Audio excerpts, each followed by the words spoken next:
Bonjour et bienvenue dans Confiné pour prier. Je suis heureux de vous retrouver dans cette émission avec Annabelle. On va parler de passion et sexualité.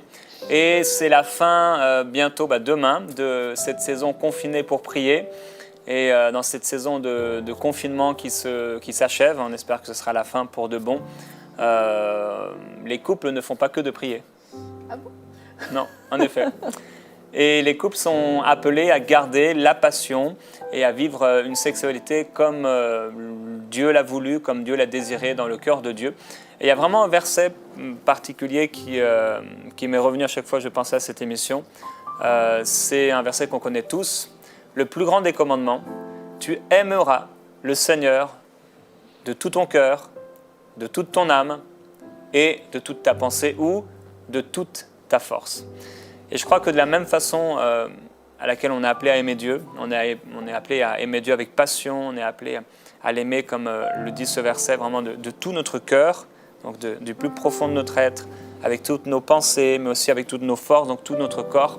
On est aussi appelé dans le couple à vivre une intimité, un amour réel dans les trois dimensions de notre être. Et je crois que c'est la sexualité, déjà dans le plan de Dieu, c'est quelque chose de pur, de parfait, de saint, il faut le rappeler. Et je crois qu'il y a vraiment un endroit où on peut se retrouver en tant que couple dans une parfaite harmonie, une parfaite unité. Et quand l'homme et la femme ne deviennent qu'un dans le plan de Dieu, c'est quelque chose d'extraordinaire. C'est quelque chose que rien ne peut égaler. La Bible dit même qu'à ce moment-là, on devient une seule chair, disant même que celui qui va avec la prostituée, il fait une seule chair avec elle. Donc parlant de l'acte sexuel. Et je pense qu'il y a beaucoup de couples qui passent à côté de quelque chose de fort, de quelque chose de bon, et on peut comprendre qu'il y a toutes sortes de difficultés.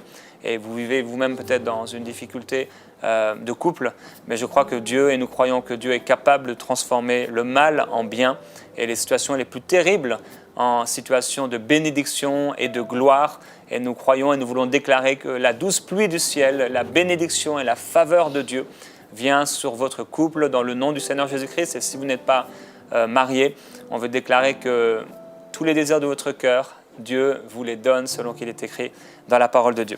Donc avec toi, on va parler de passion, de sexualité. Et on va avoir aussi deux intervenants. Le prophète Francis Nguala et le couple John et Laura Madan qu'on a eu l'occasion d'écouter il y a quelques jours, qui ont entre autres un appel particulier pour les couples. La sexualité, t'en penses quoi Annabelle de la sexualité? C'est cool. Je développe, ok.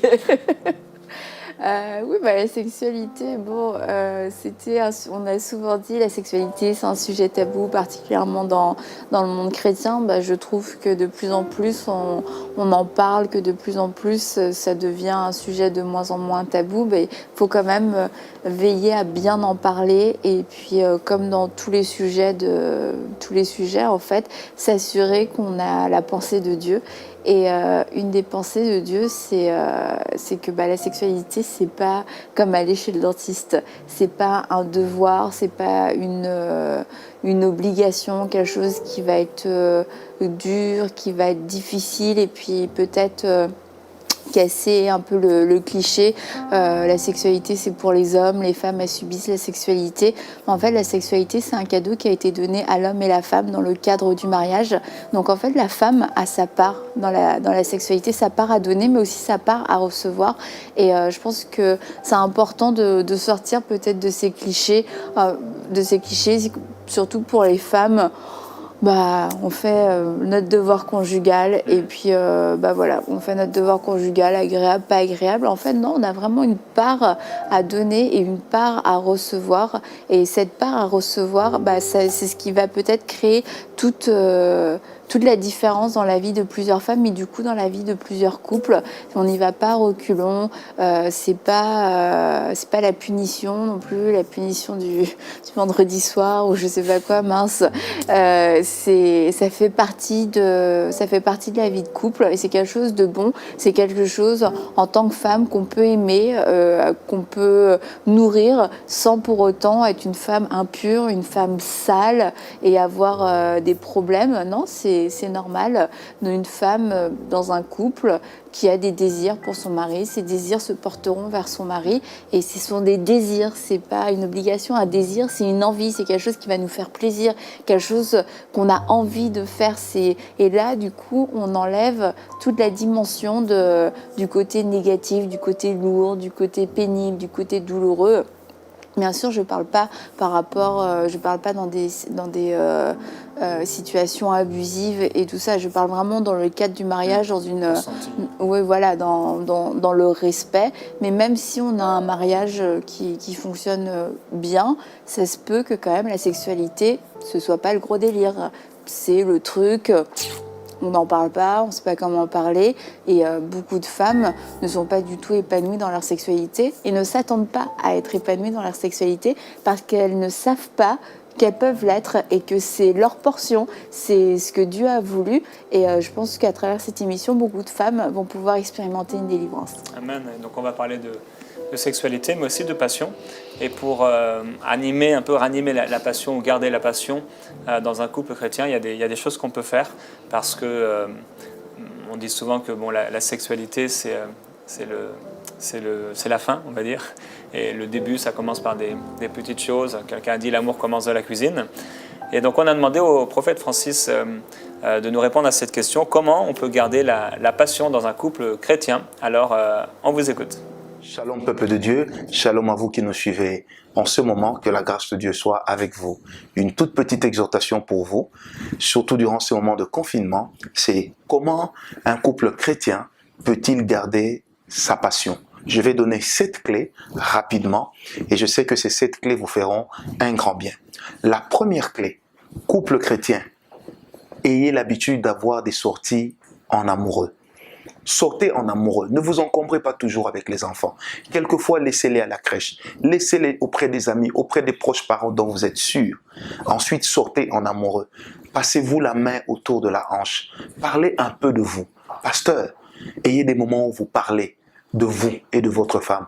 Ne ramenez jamais les sujets de l'église à la maison. Deuxième point, pour garder la passion dans un couple chrétien, il faut être sincère dans la relation et être une personne qui est fidèle. Vous savez, la fidélité donne de la confiance. La fidélité donne de l'assurance. La fidélité donne du zèle. Soyez fidèles et ensuite soyez sincères. Troisième clé, ayez l'habitude de prier ensemble. Non pas par formalisme, mais prier ensemble. Comme deux personnes qui cherchent à ce que la grâce, à ce que l'onction et à ce que la révélation leur viennent également de la part de Dieu. Vous voyez la même attitude que vous avez lorsque vous priez avec un frère ou une autre sœur et que vous vous attendez à Dieu. Et la même attitude dans vos moments de prière à deux et la même attitude lorsqu'ensemble vous méditez la parole de Dieu. Amen. Quatrième chose, ayez l'habitude de faire des cadeaux surprises. N'attendez pas juste les anniversaires, n'attendez pas juste la Pâque, n'attendez pas juste le Mother's Day, n'attendez pas juste la Noël, n'attendez pas juste le Nouvel An. Faites-vous des cadeaux. Ensuite, ayez l'habitude de faire des jeux. Vous savez, la Bible dit dans Genèse 26 que quand le roi Abimelech regardait par la fenêtre, il s'est rendu compte que les jeux que faisaient Isaac et Rebecca sont des jeux qui ne sont réservés qu'aux amoureux. Mais bien aimés, être sérieux dans la vie, ce n'est pas toujours avoir le front serré. Être sérieux dans la vie, ce n'est pas être plongé dans des choses qui peuvent être pour vous ou pour les autres une occasion de chute. Mais sinon, rigoler n'est point un péché. Ayez l'habitude de faire des jeux. Ayez le sens de l'humour avec votre femme. Faites de votre femme, faites de votre époux le meilleur ami de votre vie. Soyez des confidents. Et quand vous deviendrez des confidents, il y a 2 choses qui vont grandir dans votre foyer. La complicité et ensuite la complémentarité. On pourra se parler par un regard, on pourra se parler par un petit geste, mais des choses qui vous rendront très complices et qui vont vous rapprocher, qui vont vous rendre passionnés. Amen. Ayez également l'habitude de porter les soucis de l'autre comme si c'était vos soucis et de l'aider à pouvoir les élaguer. Vous savez, dans Éphésiens 5, verset verset 33, la Bible est claire. Aimez votre femme comme vous-même. Que ses soucis deviennent vos soucis. Vous savez, nous les hommes, nous avons l'habitude de dire c'est une affaire de femmes. Et les femmes disent les hommes ne comprennent jamais. Non. Et l'habitude de porter les soucis les uns de l'autre. Je porte les soucis de ma femme, elle porte mes soucis comme si c'était les siens. Ensuite, on cherche ensemble des solutions et on les propose. Amen. Une autre clé pour garder la passion, surtout pour les frères, nous les hommes, ayons l'habitude de bien contrôler notre ego masculin qui a toujours tendance à vouloir écraser, qui a toujours tendance à dévier vers l'autoritarisme, parce que c'est possible d'être quelqu'un de bon, c'est possible d'être quelqu'un d'équilibré. Que Dieu vous bénisse, gardez la passion, rapprochez-vous, priez ensemble, demeurez dans la communion, partagez également des repas ensemble. Que Dieu vous bénisse. Amen. Ce sont des très très bons conseils. J'aime beaucoup ce passage dans l'Ancien Testament où on voit justement Isaac qui est là avec sa femme et le roi le voit de la fenêtre. Et certainement on a dû voir Isaac avec sa femme, je ne sais pas quel jeu c'était, mais j'imagine qu'il devait l'entourer, qu'il devait la caresser, qu'il devait je ne sais pas faire quoi. Mais on a vu qu'ils étaient époux. Et c'est vrai que cette passion, elle a été perdue dans beaucoup de couples, mais je crois vraiment au ministère de l'Esprit de Dieu. Je crois en la puissance de Dieu. Et Dieu est capable de raviver la passion. Il dit qu'il n'éteindra pas le lumignon qui fume. Et peut-être dans votre vie, c'est juste un petit lumignon dans votre couple. Mais nous croyons que Dieu est capable d'en faire un feu puissant. Et Dieu est capable de faire revivre la passion. Nous le croyons et nous le déclarons au nom de Jésus-Christ. Et le verset du jour aujourd'hui, c'est dans Proverbes, au chapitre 7, au verset 18. Il est écrit « Viens, enivrons-nous d'amour jusqu'au matin, livrons-nous aux jouissances de la passion. » Voilà un verset qui est clair. Et ici, un verset qui est dans un contexte négatif. C'est le verset de cette femme adultère. Mais il est intéressant de voir qu'en fait, les propositions, les désirs de cette femme adultère sont les mêmes désirs qu'on retrouve dans le Cantique des Cantiques, dans une situation bénie que Dieu approuve. Et ici, dans donc, Proverbes au chapitre 7, la Bible dit à propos de cette femme adultère qu'elle va saisir cet homme, elle va l'embrasser, elle est un peu insolente, et elle dit « Je suis sortie au-devant de toi pour te rechercher, et je t'ai trouvé.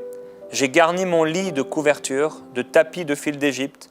J'ai parfumé mon lit de myrrhe, d'aloès, de cinnamome. » Et là, elle dit « Viens, enivrons-nous de volupté jusqu'au matin. Livrons-nous au plaisir de l'amour. » Alors, il y aurait beaucoup de choses à dire et beaucoup de choses intéressantes ici, mais une chose qu'on peut dire, c'est qu'elle s'est préparée. Elle s'est préparée, elle a invité, elle a désiré, et elle a préparé une atmosphère, elle a préparé les choses de manière pratique pour que cet homme puisse la désirer et que cet homme puisse vivre ce qu'elle voulait qu'il vive avec lui. Maintenant, dans le cadre d'un mariage, du mariage donc béni et saint dans le cœur de Dieu, dans le livre des Proverbes toujours, au chapitre 5, il est écrit « Que ta source soit bénie et fais ta joie de la femme de ta jeunesse.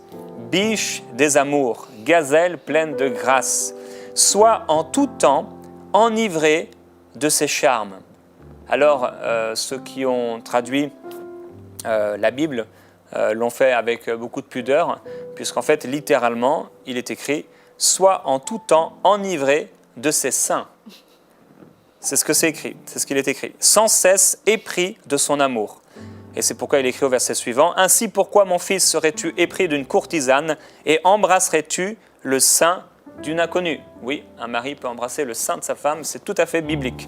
Alors il y a beaucoup de choses à dire, mais il y a le verset que je disais tout à l'heure qui m'a marqué pour cette émission. Alors on dit ça n'a rien à voir. « Tu aimeras l'Éternel ton Dieu de toute ton âme, etc., de tout ton cœur. » Mais c'est les deux premiers mots. « Tu aimeras. » Tu aimeras. Je sais qu'il y a l'onction dans ces deux mots, « tu aimeras ». Je crois qu'il y a plusieurs femmes à qui Dieu parle aujourd'hui, mais aussi plusieurs maris, en disant « tu aimeras ». Et quand on aime, on est prêt à faire beaucoup de choses, on est prêt à faire des concessions, on est prêt à faire des efforts. quand on aime, on se détourne de nous-mêmes et on est là pour l'autre et pour faire du bien à l'autre. Et avant d'en parler un peu plus ensemble, on a demandé donc à John et Laura Madan, dans ce temps de confinement qui s'arrête, mais c'est bon d'une manière générale, pourriez-vous donner aux couples des conseils pour une bonne sexualité? Alors John et Laura Madan, on vous écoute. Bonjour les amis. Bonjour. Ravi d'être avec vous et aujourd'hui on parle aux mariés pendant ce confinement. Nous étions à l'école biblique en tant qu'un jeune couple, donc là nous avons presque 39 ans, années de mariage et nous sommes mariés et heureux. Amen. Et donc on a appris certaines choses, mais on se rappelle qu'on avait un séminaire avec un homme de Dieu, peut-être vous avez entendu parler de lui, un grand homme de Dieu qui s'appelait Lester Summerall. Il avait déjà une soixantaine et il est venu pour enseigner un séminaire sur l'esprit, l'âme et le corps. Donc il a parlé beaucoup de choses de l'esprit, de l'âme, et quand il est arrivé à parler du corps, il a parlé de l'importance de l'exercice, de prendre soin de son corps, et il a dit quelque chose qui m'a étonné. Je crois que j'avais 24 ans, et on était mariés depuis 2 ans, et il a dit, mais vous les mariés, vous savez quoi faire à votre heure d'exercice. Et j'étais, ok! Il avait 60 ans, et ce que nous avons remarqué avec les gens qui sont mariés longtemps et heureux, ils ont une vie sexuelle épanouie. Et on va vous parler un petit peu de ça pendant ce temps de confinement, parce que c'est une occasion pour vous de parler des choses peut-être vous n'avez jamais osé parler, de prendre le temps pour votre vie sexuelle. Il faut s'exprimer ce qui vous fait plaisir, parce que quelquefois, une chose marche un jour et le lendemain, pas du tout. Et nous ne sommes pas des liseurs de pensée. On ne sait pas ce que l'autre veut, ce que l'autre aime, si on n'a jamais parlé. Et il faut dire que quelques couples chrétiens sont coincés. Ils ne parlent jamais de l'amour physique, de l'amour sexuel. Et une fois que nous avons la bénédiction de Dieu, Vas-y! oui, il faut que vous preniez ce temps et vous avez plus de temps pour s'exprimer. Et peut-être il y a des domaines où vous n'avez jamais osé parler. On n'est pas toujours d'accord. Non. Mais on n'est pas désagréable parce qu'on n'est pas d'accord. Ça veut dire qu'on Et ça n'a pas une punition non plus, C'est quoi pas une punition? de pas faire l'amour. Oui, certains utilisent la sexualité comme punition. Tu ne m'as pas fait ceci, donc je vous Alors, tu prive. me touches pas. Vous me privez de ça. Pas de tout. Ça peut être vraiment une bénédiction pour votre vie et on a besoin, peut-être vous avez arrêté de vous toucher même.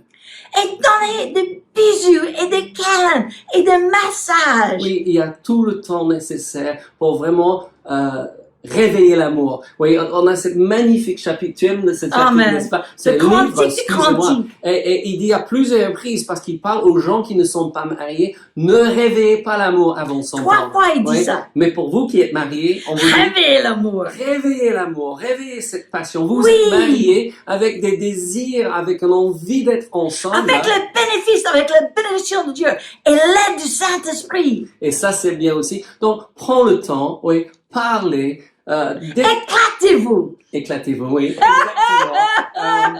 Parce qu'on a la bénédiction de Dieu. C'était l'idée de Dieu qu'un homme se marie avec une femme. La Bible dit qu'ils étaient tous deux, ils étaient nus et ils n'avaient pas honte. Et c'est quelque chose de merveilleux. Donc, on veut prier pour vous et vous bénir. Et nous espérons que vous allez sortir de ce temps de confinement en bien meilleur état. Oui. Plus amoureux que jamais auparavant. Exactement, Laura. Tu veux prier pour moi? Alors, Seigneur, nous te remercions pour nos bien-aimés qui sont en nous écouter. Seigneur, nous voulons qu'ils puissent capter le haut, le long, le profond, le large de l'amour de Dieu à leur égard et démontrer cet amour à leur bien-aimé comme jamais auparavant, avec aucune limitation, aucune contrainte, seulement d'être fidèles l'un envers l'autre. Donc, nous vous bénissons au nom de Jésus et on va dire à très bientôt. Sois béni! Amen. Gloire à Dieu, ça, c'était passionné. Vas-y, Oui. comme dit Laura. Et j'aimerais un peu vous faire voyager, maintenant qu'on a écouté John et le Ramadan, justement un peu avant la création, lorsque Dieu a voulu, qu'il a créé l'univers, etc., qu'il a reformé les choses à partir de ce qu'il avait créé auparavant, et que finalement il crée Adam. Juste vous faire réfléchir un peu, vous faire penser, parce que des fois on lit le texte comme ça de la création, on en a parlé un peu hier de la création, mais Dieu a regardé l'homme, et on sait qu'il a amené vers l'homme tous les animaux, pour voir comment il allait les appeler. Donc il a amené le cochon, il a amené le dromadaire, il a amené bref tous les animaux et Adam devait regarder les animaux et les uns après les autres et finalement il a fait cette constatation, ce constat, il n'y a personne qui soit semblable à moi. Et juste vous faire penser que quand Dieu a voulu donc créer la femme, parce qu'il a dit il n'est pas bon que l'homme soit seul, il a créé la femme déjà pour Adam, et ce n'est pas Adam qui a été créé pour Ève, et il a créé une femme dans ses particularités, dans ce qu'elle était, pour que cette femme et cet homme puissent avoir une vie sexuelle.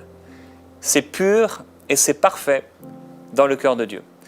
Et aussi vous faire penser que quand donc on sait que Dieu a endormi Adam, il va prendre une côte d'Adam, il va former à partir de cette côte Ève. Et quand Adam s'est réveillé, qu'est-ce qu'il a vu? Qu'est-ce qu'il a vu, Annabelle, quand Adam s'est réveillé? Ève. Ève. Ah bah vas-y, dans ton voyage, je sais pas où tu veux aller. Il a vu Ève. Et en fait, il a vu, elle était nue, puisque la Bible dit qu'ils étaient tous les deux nus et ils n'en avaient pas honte. Et d'après toi, Annabelle, qu'est-ce que... Réponds à ta propre question, Non, non. je t'en prie. Qu'est-ce que Adam a regardé? Ève. En fait, c'est sûr qu'en fait, Adam a regardé les différences, les seins d'Ève, et il a regardé ce qui était différent chez elle. Et il a peut-être vécu quelque chose de physique, on ne sait pas, la Bible ne le précise pas. Mais c'est sûr que la première chose qu'il a vue, c'était une femme, mais pas n'importe quelle femme, c'était sa femme, et elle était nue. Et c'est vraiment dans le cœur de Dieu, et je crois que plusieurs aussi ont à guérir par rapport à ça, par rapport à cette pensée-là, de la sexualité, c'est quelque chose de bon. Alors on a parlé tout à l'heure du côté voilà, du péché de la femme adultère, qui a des désirs et qui prépare les choses, mais dans le Cantique des Cantiques, on le voit à nouveau, toujours, par exemple, la femme du Cantique des Cantiques dit, au chapitre 7, au verset 13, elle dit « Au petit matin, nous irons au vignoble, voir si la vigne bourgeonne, si la fleur s'ouvre, si les grenadiers fleurissent, là je te donnerai ma tendresse. Les mandragores exhalent leur parfum, et nous avons à nos portes tous les fruits exquis, les nouveaux comme les anciens, mon bien-aimé, je les ai réservés pour toi. » Et je vous encourage à lire le chapitre 7, si dans votre couple vous avez besoin de réveiller la passion, et à lire ce passage, tout ce chapitre avec la pensée divine. Il y a beaucoup de choses qui sont dites ici et je crois que c'est important de pouvoir réveiller la passion. Et est-ce que tu as des... Quand on parle de réveiller la passion, on voit qu'il y a un processus en fait, qu'il y a peut-être quelque chose qui est endormi ou en tout cas qui n'est pas pleinement éveillé. Et ça fait penser à une casserole d'eau où tu vas mettre de l'eau et ça doit bouillir. Et en fait, par exemple, tous les conseils que le pasteur Francis a donnés, c'est des choses qui vont... mettre du feu sous la casserole pour commencer à faire chauffer l'eau. Et là, l'eau va commencer à chauffer par différentes attentions, par différents moments, par différents regards, par différents échanges, par des petits mots qu'on va pouvoir se partager dans la journée, se dire des choses, des petites choses coquines dans le creux de l'oreille et tout ça. Et ça va réveiller la passion et l'eau va commencer à frémir. Et finalement, lorsqu'on va pouvoir se retrouver pour vivre un moment d'intimité, l'eau sera en train de bouillir parce qu'on aura mis juste le feu dessus la casserole en tout cas. C'est mieux. Ouais. et l'eau aura pu chauffer et elle va arriver à un moment donné où ça va bouillir et où les deux auront un désir d'aller l'un vers l'autre, qui vont dire non, là on se retrouve, on va s'envoyer un message, on se retrouve dans 10 minutes dans la chambre. Mais quelquefois les chrétiens sont peut-être aussi un peu trop spirituels et trop gênés, et comme Laura et John Madan le disaient, il faut communiquer et on a l'impression que la passion ça va venir comme ça, c'est un truc magique et tout ça, mais en fait la passion vient quand elle est alimentée, et elle va être alimentée par de la communication. Donc oui, on peut s'envoyer des messages en couple, on peut s'envoyer des petits messages, on peut se dire des petits mots doux, des petits mots coquin, comme j'ai dit. On peut avoir des échanges, on sait ce que ça veut dire. On peut avoir des gestes. Pas forcément, on ne devient pas des exhibitionnistes et puis on n'est pas en train de se tripoter sur la rue, dans la rue ou sur les voies publiques. C'est pas ça, mais c'est des choses discrètes et que seul l'autre va voir ou va comprendre, mais ça va réveiller la passion. Et c'est finalement, oui, le travail de toute une journée. Et même si on n'est pas ensemble à côté, qu'il y en a un qui est au travail, l'autre qui est à la maison, etc. Mais ça va alimenter, la passion va commencer à se réveiller au fur et à mesure. Et puis quand on va se retrouver, là, les deux, la passion sera là, mais il faut être créatif en fait. Et quand on parle de créativité, de sexualité, on a l'impression qu'on est en train de parler d'un truc super sale. Et en fait, pas du tout. C'est beau, c'est propre. Peut-être que le monde a pris la sexualité et la sali à travers la pornographie, à travers la séduction, à travers l'adultère, à travers les abus. Mais là, on est en train de parler de la sexualité dans le cadre du mariage. Et c'est un domaine qui est très vaste et où on peut s'amuser, où on peut avoir du plaisir, où on peut vivre des restaurations, on peut vivre des consolations même. C'est extrêmement puissant. C'est vraiment extrêmement puissant. J'ai même pas de mots vraiment à mettre dessus. Mais c'est comme, c'est ça, c'est divin. Tu sais que le fruit de la sexualité, va être divin et ça va avoir des influences, ça va produire du fruit, ça va résoudre des problèmes. Tu sais pas exactement comment ça a pu se passer, tu vois même pas le rapport entre les deux, mais n'empêche que c'est à travers la sexualité, à travers cet acte profond d'intimité, de rencontre et d'amour entre l'homme et la femme qu'il y a des choses qui vont se régler. Et oui, j'ai pas de mots pour exprimer c'est comme quand tu t'imposes les mains au malade, tu sais pas pourquoi d'un seul coup l'électricité va traverser la personne de la tête aux pieds et là elle va être guérie, elle va pousser un cri.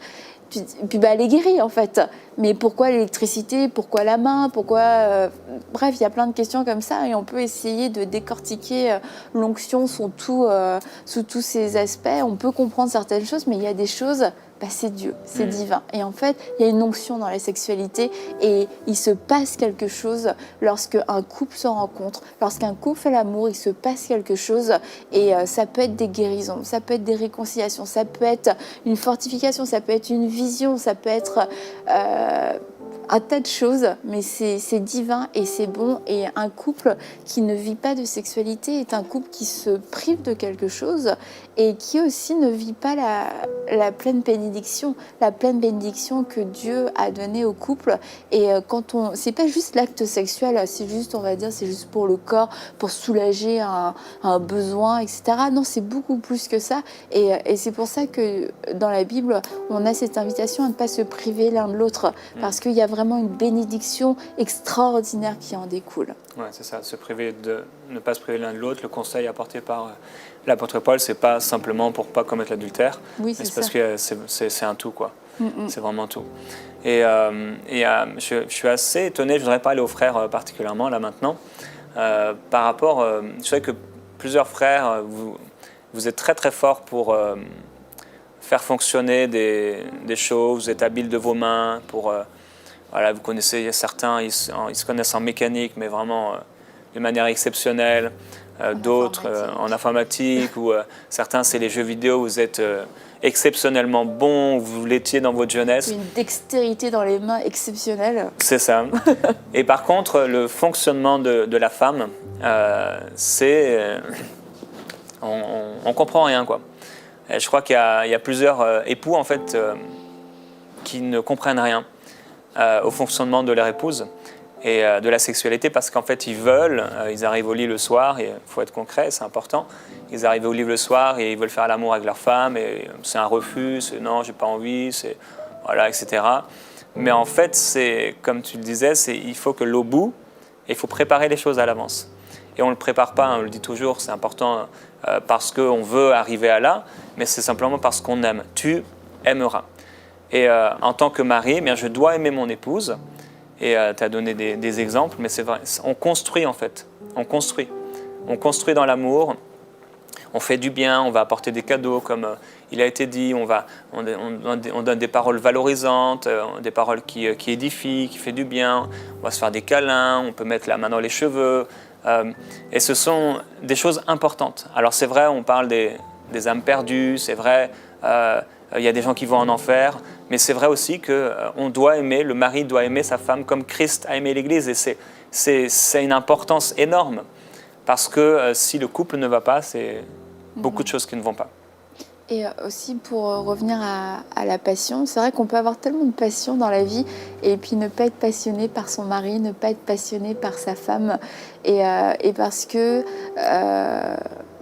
n'a peut-être pas compris, mais on peut passer par le stade de la découverte et puis comprendre. Laura disait, ce qui marche un jour marche peut-être pas le lendemain, et c'est pas comme c'est trop compliqué, on comprend rien.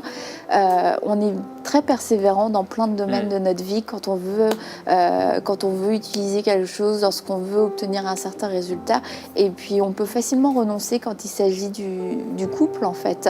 Et je veux vraiment vous encourager à être persévérant, à passer peut-être par cette étape de découverte, même si ça fait longtemps que vous êtes déjà mariés, mais il y a des couples, c'est sûr, il n'y a pas de passion, ils disent nous on n'a pas de sexualité épanouie, mais parce qu'il n'y a pas de passion, parce que l'eau n'est plus jamais en train de bouillir, parce qu'on n'a plus allumé le feu. Mais quand on rentre et qu'on se fait la bise, comme on ferait la bise à son frère ou à son voisin, on se fait plus trop la bise là en période de confinement avec les étrangers, donc peut-être qu'une bise pour certains ça devient super intense, mais on se fait pas la bise. Dans un couple marié, ne nous faisons pas la bise, on se fait pas la bise, on s'embrasse, on se fait un bisou sur la bouche, oui, on s'embrasse. D'ailleurs, je vais vous encourager, si ça fait longtemps que vous ne l'avez pas fait, vous êtes mariés bien sûr, embrassez-vous avec la langue. Faites-le pendant un moment. Si ça fait longtemps, parce qu'il y a certains couples, ça fait longtemps que c'est pas arrivé. C'était peut-être le soir de la nuit de noces, pendant la nuit de noces. C'est pas un truc d'ado, les ados ils disent ils se sont frenchés et tout. Si ça fait longtemps qu'il n'y a pas eu même de désir, je vais vous donner un exercice. Embrassez votre mari, embrassez votre épouse avec la langue pendant au moins 1 minute. 1 minute, c'est long. Pendant au moins 1 minute. Faites-le avec amour. Je vous assure, il va se passer quelque chose. Est-ce qu'il doit prévenir l'autre qui va le faire ou c'est une surprise? Ça peut être, je sais pas, ça dépend des relations, mais... En tout cas, c'est pas la peine de nous envoyer de photos, n'hashtagez pas surtout, ça va aller, gardez ça pour vous. Mais c'est pas un truc d'ado. Il y a des gens qui disent, mais ça c'est un truc d'ado, on va se frencher, etc. Mais non, c'est un truc de couple. En fait, les ados devraient surtout pas le faire. C'est un truc qui est réservé au couple parce que ça fait partie, c'est un acte extrêmement sexuel que de s'embrasser avec la bouche. Voilà, c'est pas pour les ados. Ça réveille l'amour. Et il y a d'autres choses qui réveillent l'amour. Ça peut être, je disais, de se toucher, ça peut être de s'effleurer, mais on va pas toucher, encore une fois, on va pas toucher notre voisin, on va pas toucher notre mère de cette façon-là. Et c'est d'être créatif.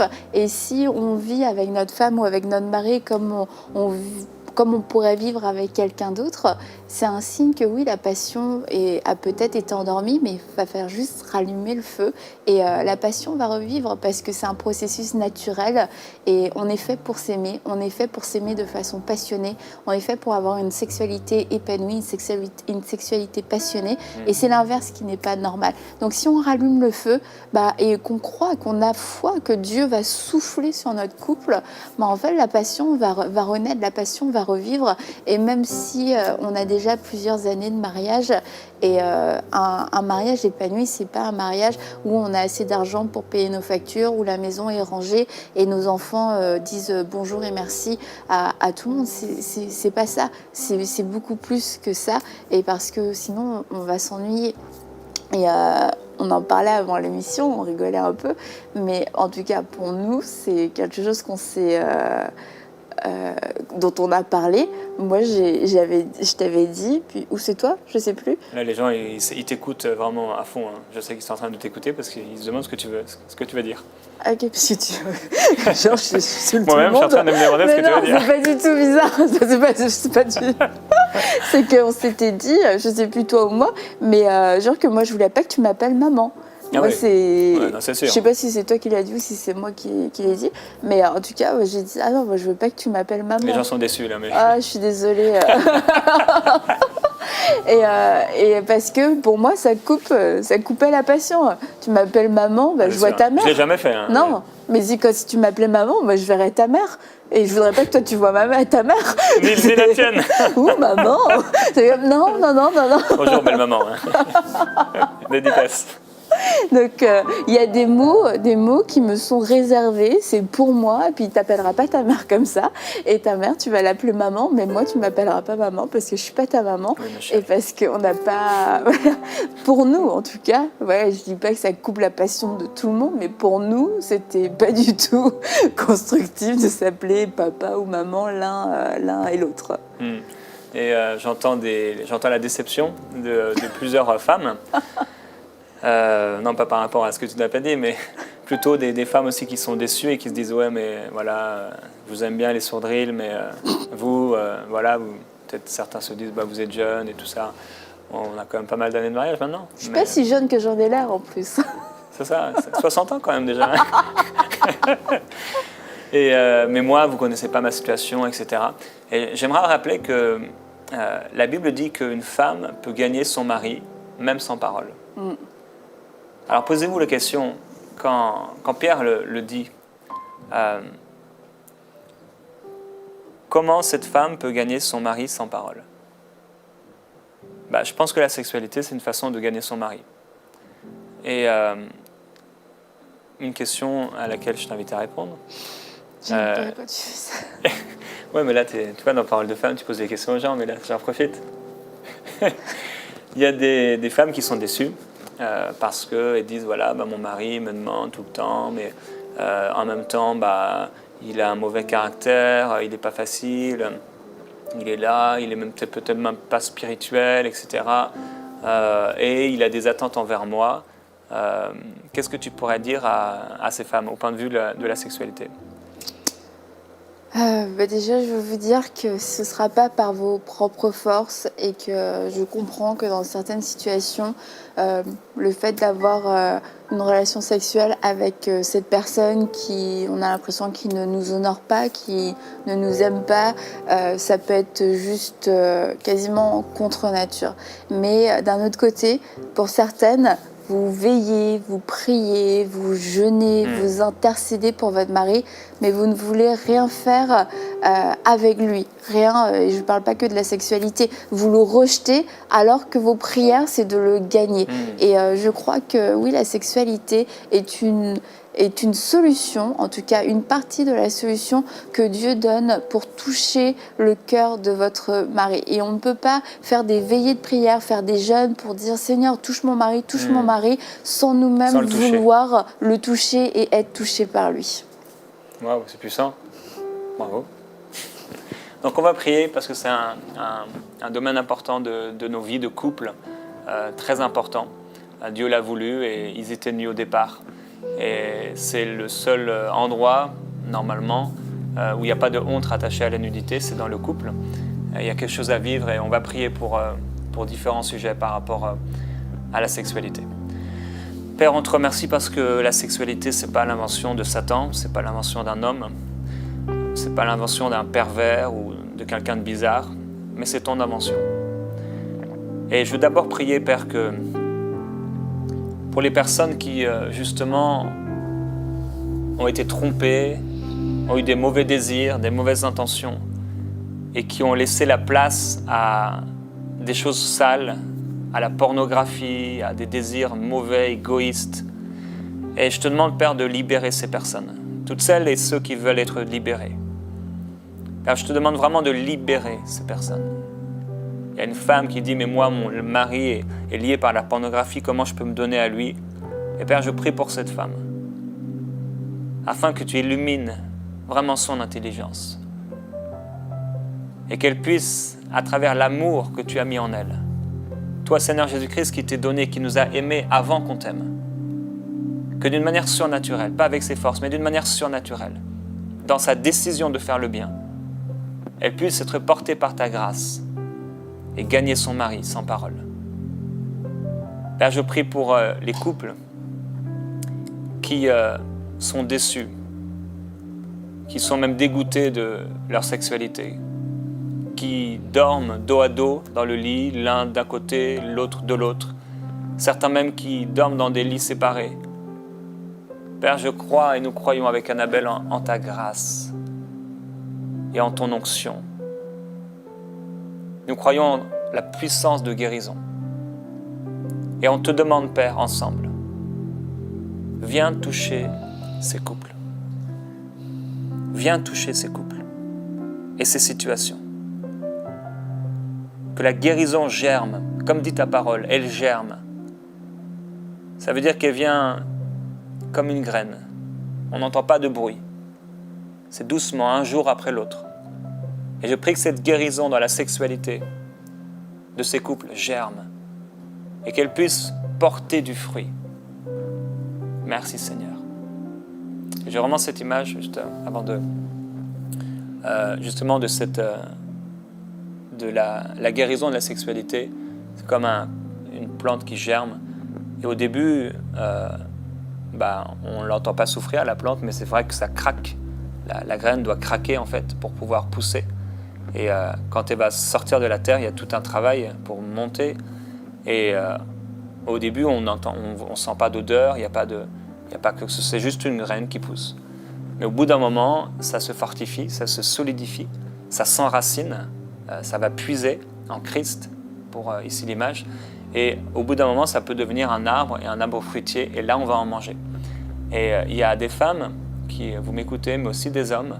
Vous allez devoir vraiment faire dans l'amour, ce chemin de l'amour. Et ça va germer. Et au début, il n'y a peut-être pas d'odeur, il n'y a rien qui change. C'est peut-être dur et c'est difficile. Mais petit à petit, alors que vous choisissez le chemin de l'amour, vous allez voir des fruits, et ce sera des fruits pour votre couple. Ce sera le fruit de la guérison. Et à ce moment-là, le fruit sera total. Et vous pourrez le sentir, vous pourrez le goûter, et vous pourrez voir combien Dieu est bon. Et comme j'ai dit au début de l'émission, je voudrais prier pour des femmes pour qui la sexualité jusqu'ici ça a été plus un devoir qu'autre chose, voire même une corvée pour certaines. Et je crois que le Saint-Esprit va vous délivrer, que le Saint-Esprit veut vraiment opérer quelque chose d'extraordinaire. C'était peut-être pas votre prière, ça n'a jamais été votre prière, ça n'a jamais été même un besoin parce que vous n'aviez peut-être jamais réalisé que ça pouvait être autrement. Mais aujourd'hui, il y a eu comme cette idée, mais ça peut être autrement. Oui, ça peut être autrement et ça doit être autrement.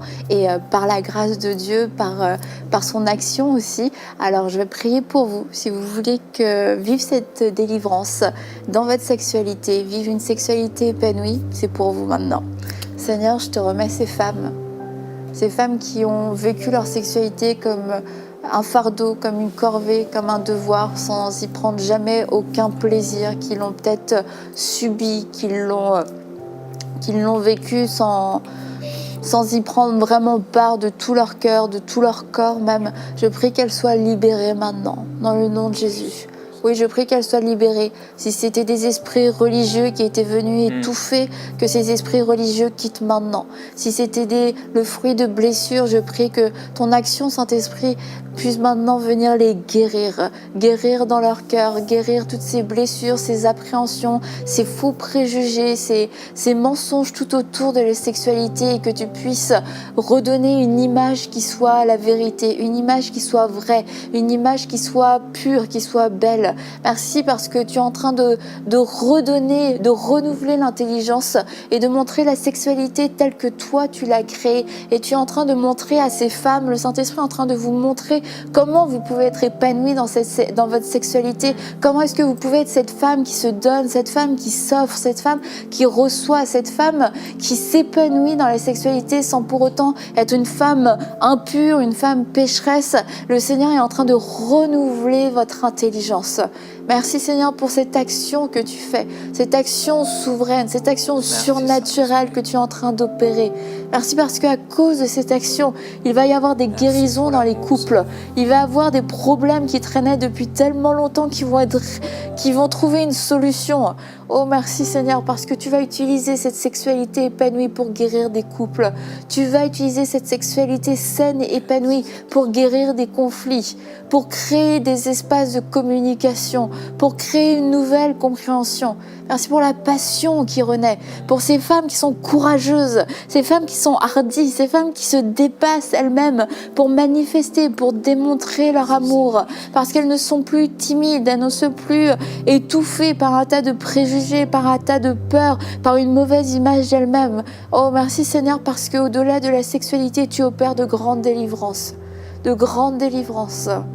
Alléluia. Gloire à Jésus-Christ, gloire à toi Seigneur. Merci Saint-Esprit. Merci parce que tu aimes les couples. C'est tellement dans ton cœur, c'était ton idée, c'était ta pensée, c'était ton désir que les choses aillent bien. Et certains, ça va mal, mais s'ils te font confiance, ça va bien aller. Et Seigneur, je te remercie pour ta grâce. Il n'y a aucune montagne qui soit trop grande pour toi. Ton bras est assez grand. Ton bras est assez puissant pour se manifester et pour tout changer. Merci, précieux Saint-Esprit, pour ta présence. Nous déclarons ta présence chez ces couples. Nous déclarons ta présence dans leur vie personnelle, intime. Merci, Seigneur, pour l'intelligence éclairée, la sagesse renouvelée, la passion renouvelée, la sexualité épanouie, comme tu l'as désiré, Seigneur.